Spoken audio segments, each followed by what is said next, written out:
Hi, this is Josh Blackman, and I'm the president of the Harlan Institute. Today, we are arguing the case of New York State Rifle and Pistol Club versus Bruin as part of the Harlan Institute Virtual Supreme Court competition. We are in the semifinal round, and this is match number 11. We do not have a petitioner team for this round, which is okay. We have a very good respondent team. James Lee and Diane Chowdhury will be arguing on behalf of the respondent. Counselor, you can begin whenever you're ready. Good afternoon, Your Honor, and may it please the court.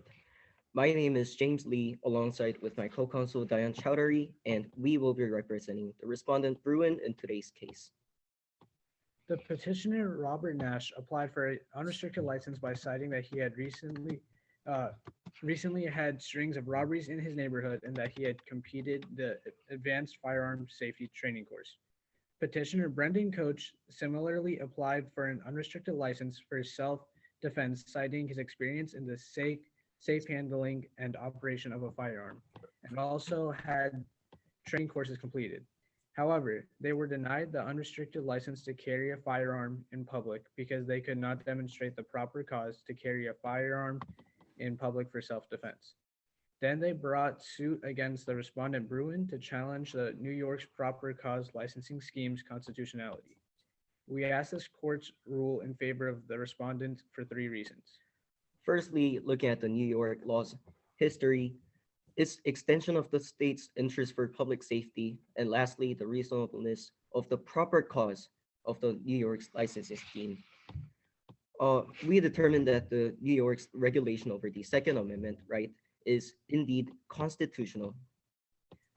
The good cause requirement and proper cause licensing scheme laws to keep and bear arms in public, like the Massachusetts law in 1836 and 1901, which the New York law was modeled from, were found constitutional by cases at the time, like the Andrew v. State and English v. State. Well, Counselor, before we get to the 20th century, maybe we can go back a bit. We went almost 100 years in this country without any restrictions on carry, or were there other restrictions that were even earlier than the ones in New York in the 1930s?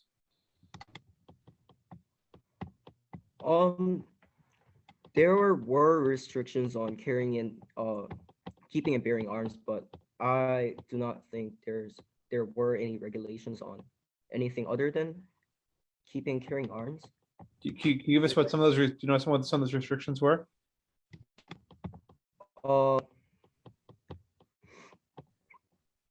English Bill of Rights did allow carrying of firearms back in the days. However, restrictions of that right followed in laws such as 1686 New Jersey laws limited the right of the Second Amendment to keep and bear arms. So concealed and open carrying of firearms in public were limited by the laws. Okay, all right, you may proceed, Counselor. Continuing on, this type of regulation allows the state to regulate the public safety within. As statistics show, there is a correlation between access to guns and violence is shown in statistics. Lastly, the proper cause that is required by the state of New York is reasonable and constitutional, as precedents that deal with unconstitutional proper cause requirements upholds New York's laws. We believe that New York's decision to deny petitioner Nash and Coach's application for unrestricted license is constitutional because of the failure to demonstrate a proper cause is indeed constitutional. The history of the New York's licensing scheme is consistent with the constitutionally pre-existing laws. It allows the state to extend its interest for public safety, and the proper cause requirements are proven Counselor. So you state in your brief that the restrictions on Second Amendment actually increases public safety. What is your most persuasive either case law or statistics on this? As stated in our briefs, we would like to mention the Gifford Law Center's statistics that shows the correlation between guns and the violences, and also the 1911 New York coroner's report that states an increase in homicide and suicide appeared with concealable firearms. What year is that? 1911, sir. Just something a little bit more current. Uh, yes, Your Honor, but at the moment we do not have anything. That's okay. That's okay. You may proceed. Well, if I may interject, actually, let's talk about the good cause standard. Because it's my understanding that for an individual to obtain a concealed carry license in the state of New York, they need to show what seems to me a very specific reason for wanting that firearm. Am I correct in that, counselors? Yes, Your Honor. Yes. So, can you see how that would somehow, it's somewhat like antithetical, or there's a tension there between that good cause showing and this court's decision in Heller, which held that the Second Amendment protects an individual's right to self-defense, right? If we require a specific showing, someone has to already basically have been threatened with their life before even getting a firearm license. Do you see how that would infringe on the core of the amendment here at all? Oh, yes, Your Honor. I do acknowledge that fact. But also the Heller v. District of Columbia stated that the right to keep and bear arms is not unlimited like every other rights that is given by the Constitution. And speaking about the reasonableness of the proper cause of the New York's law, there are actually more unreasonable and unconstitutional laws that the Supreme Court cases like the Moore v. Madigan shows that imposed a flat ban on carrying ready-to-use guns outside the home by requiring a proper cause that is very specific and unreasonable. And these type of Supreme Court cases actually upheld New York's licensing scheme as it is reasonable and it recognizes the interest in self-defense of the New York state government. All right, you may proceed, Counselor.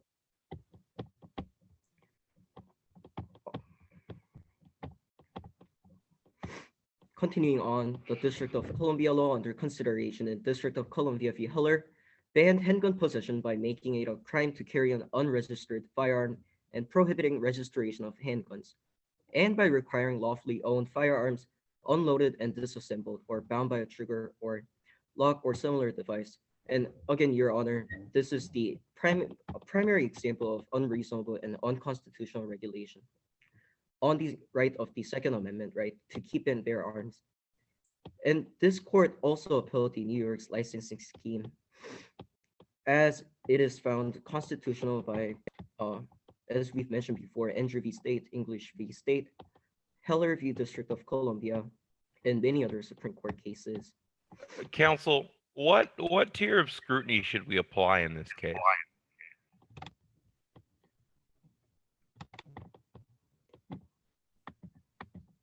Uh, Your Honor, I'm not fully determined on that question.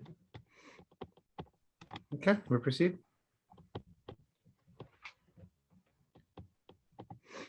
And as we've mentioned before, states with more gun regulation tend to show a decrease in gun violence. Therefore, the New York's license scheme to limit the right of the Second Amendment is indeed constitutional, as the Giffords Law Center we've mentioned before. Giffords Law Center released a scorecard of comparing all 50 states of the comparing their strength of their gun laws compared to their gun deaths. There is an undeniable correlation showing that stronger gun laws lead to less gun-related deaths. California has the strongest gun laws in the country with the fourth least amount of gun-related deaths. Giffords Law Center grades each state on a letter grade scale, with the lowest being an F, then D, C, B, and A, for least to greatest. Since the 2018 Parkland shooting, Virginia has made improvements to its background checks and child prevention laws for firearms and went from a D to a B in 2 years. The grading system is based on the most recent gun deaths released by the CDC.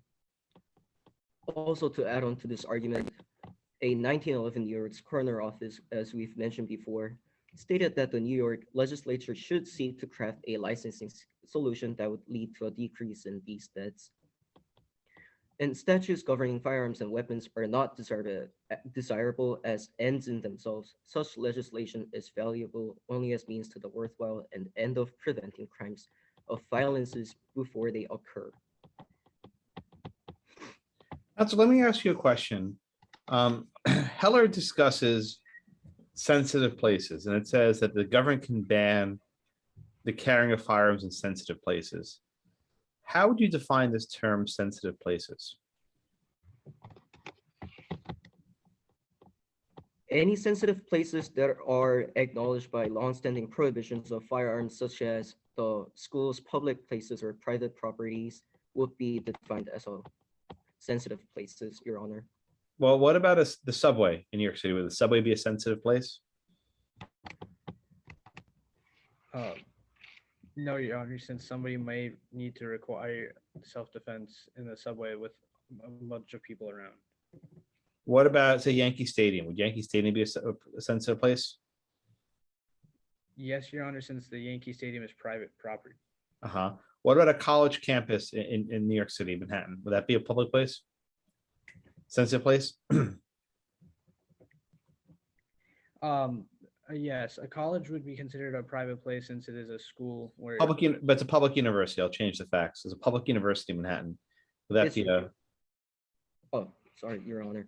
But as we've mentioned before, schools and public properties are under definition of a sensitive place. would anything near a school be a sensitive place? I believe that the long-standing prohibitions states specifically schools. So any public or private buildings that have a function as a school will be considered a school. All right, you may continue, Counselor. Thank you.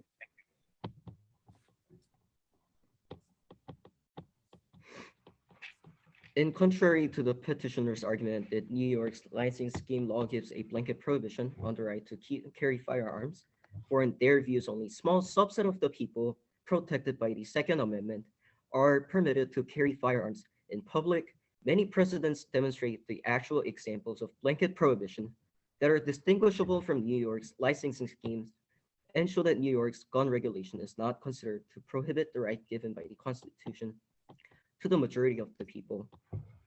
the District of Columbia law under consideration in Wren v. District of Columbia also was considered by the court as a blanket prohibition. For if permitted individuals to obtain a concealed carry license if they could show a special need for self-defense that provides serious threats of death or serious bodily harm of any attacks on their person. This total ban was per se unconstitutional because it destroyed the ordinarily situated citizens' right to bear arms outside the home. In regards to New York's licensing scheme, the court in Wren v. District of Columbia also upheld New York's licensing scheme, for it does not limit the types of certain circumstances the applicants may present in seeking to establish a need for self-defense and require an actual and articulable rather than merely speculative or specious need. Also, to add more explanation to our first point that the New York's licensing scheme is consistent with the constitutional history of the law. Public carry laws have their origin in the Statute of Northampton in 1328 and the English Bill of Rights in 1689. The New Jersey colony was the first American colony to codify this kind of laws that regulate the wearing of firearms in public, and many other colonial laws followed after the New Jersey colony law. In contrast to the petitioner's claim that the early Americans had the unrestrained right to carry firearms in any public place, and that contemporary New York laws over public firearm carry are harsh, Second Amendment right regulation has loosened after colonial early American laws that arrested people for carrying firearms in public, even if the arrestee did not threaten any person or engage in any particular violence. Although early Americans in the rural areas are commonly carried firearms to fend off dangerous strangers, animals, or foreign enemies, the origins of the Bill of Rights when traveling on unprotected highways or through the unsettled frontier The Second Amendment, not all regions in early America enjoyed the unrestricted right to carry firearms. For in the areas with any great concourse of people, local authorities retained the jurisdiction to restrict or even ban the carrying of firearms. James Davis, the Office of Authority and a Justice of Peace. Also in 1836, Massachusetts enacted a law restricting the public carrying of firearms, except for the ones who had a reasonable cause for fear on an assault or other injuries. And court holdings like the Andrew v. State and English v. State and other Supreme Court cases. All right, Counselor, you're at time.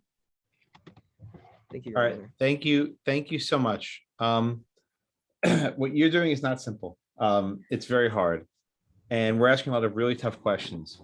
What I appreciated was at a few points we asked you questions and you didn't know the answer. And you were pretty honest, you didn't know the answer. And that's very hard to do. But I think it's the right thing to do. If you don't know what to say, don't make something up because you really get yourself in trouble. I think also you both had a good prepared remarks, and I think you transition one to the next. So thank you so much. I'm grateful for that. Some feedback. I think you've had a little bit of prep. There's some of the questions we're asking you should have known, like what the standard review in Heller was. It was heightened scrutiny. A few other questions we asked you probably should have known the answer for. But I think that's just a matter of preparation. But I think your general approach is strong, and I'm thankful you participated. Thank you. Ashley and Reed, do you have any comments you want to? Yeah. I thought you had very clear tones. And it was there was very little fillers. There wasn't very many ums or you knows. It was very to the point, and I very much liked that. Yeah, I thought y'all did good. I thought you spoke well. You didn't use a lot of ums. You spoke clearly and slowly, which a lot of us struggle with, including me. But overall, I thought y'all did a really good job. Thank you. Do you have any questions you want to ask us? No, sir. No? No. All right, well, thank you so much. We'll be posting the scores and the results tomorrow, but we're really grateful for your time. Thank you so much. Thank you. Thank you, sir. Take care. Okay, turn the recording off.